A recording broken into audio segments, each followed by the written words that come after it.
This is Optimal Living Daily episode 2374, 5 Habits You Need to Master Your Fears and Leap into a New Life by Daneika Glenn of Learning2Fly.org. And I'm Justin Malik, and we're going to jump right into another article as we optimize your life. 5 Habits You Need to Master Your Fears and Leap into a New Life by Daneika Glenn of Learning2Fly.org. Let's face it, fear is a part of the human experience. You can't outrun, bury it, or ignore it and hope it goes away. This is especially true when you're entertaining new ways of showing up in the world. If you can't escape from fear, how can you make sure it doesn't stop you from taking action and creating what you really want? Well, I'm glad you asked. Here are 5 habits that have helped me master fear and make positive changes in my life. Number 1, you don't have to complete your novel by 6 p.m. The idea that massive change happens instantly instead of in small, doable steps leaves us without hope and unmotivated to take action. If we tell ourselves we have to make these major overhauls in our lives, like master professional writing before we can write the first page in our book, we will never get started. So if you've been afraid to start a business, write a book, or change your career, spend 5 minutes today doing something that will get you closer to your goal instead of trying to master it by dinner time. Consistent, small steps is the way to master your fears because it trains you to take action instead of giving up before you even get started. It's not about big wins, it's about taking small steps consistently to win big. Number 2, I can't love myself now. I've got work to do. The way we talk to ourselves matters more than anything else, especially when we are feeling afraid. If we constantly tear ourselves down and tally up the ways we are lacking, how exactly do we think we are going to have the courage or strength to face our fears? When the voice of fear flares up and threatens to take you down, offer words of encouragement and kindness to yourself. Praise yourself for the steps you have already taken, no matter how small. Number 3, getting fear out of the driver's seat. If your mind is stuck on repeating images of destruction when you want to move in a new direction, try this. Think about a major change you have made in the past. Remember all of the fear and uncertainty you had? Do you remember how you felt more confident and capable once the change was complete? You can face your fears and come out better on the other side. You've already done this several times before. Remind yourself you do have what it takes to not only survive, but thrive. Train yourself to see fear as a challenge to get better, and you will start to master it.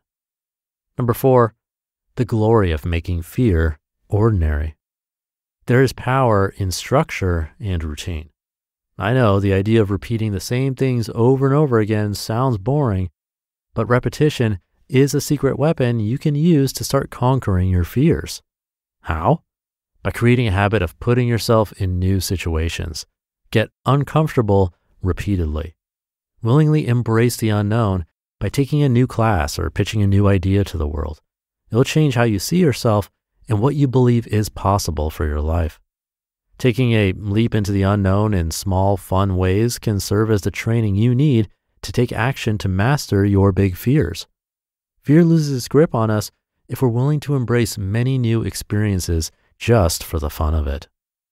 And number 5, hurry, I need a roadmap out of hell. I hate to break it to you, but there is no map you can follow to guarantee success or avoid feeling afraid, uncomfortable, and lost. However, there is something you can do to prepare for the inevitable.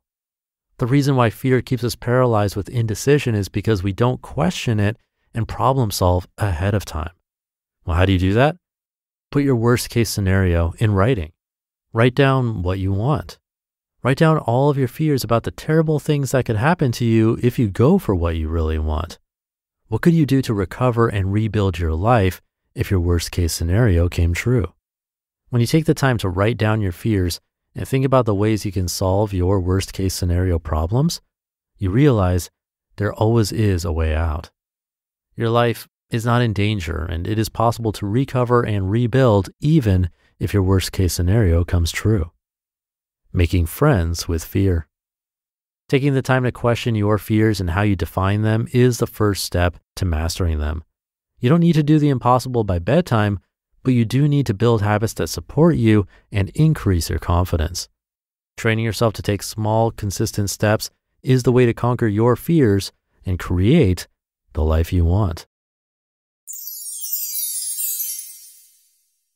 You just listened to the post titled 5 Habits You Need to Master Your Fears and Leap into a New Life by Daneika Glenn of learning2fly.org. And thank you to Daneika. It's funny how if we try to control our fears or avoid them, they just get worse. Same thing for anxiety. It's like sand. The more tightly you try to grasp it, the more it spills out of your hands. And while making friends with fear could sound like one of those woo-woo type things, I think it's actually true.